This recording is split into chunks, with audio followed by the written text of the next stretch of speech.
Welcome to Uswai Rasool. Assalamu alaikum. Today we learn dua for success in the world and hereafter. So let's start. Rabbana atina fid dunya hasanatan wa fil akhirati hasanatan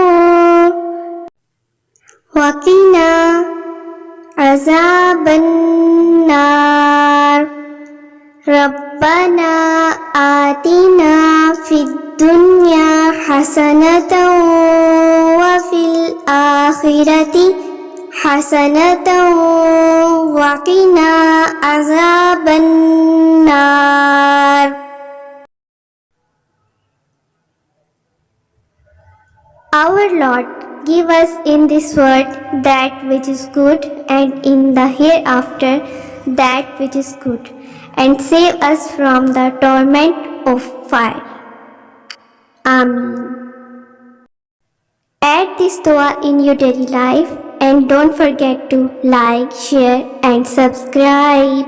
Allah Hafiz.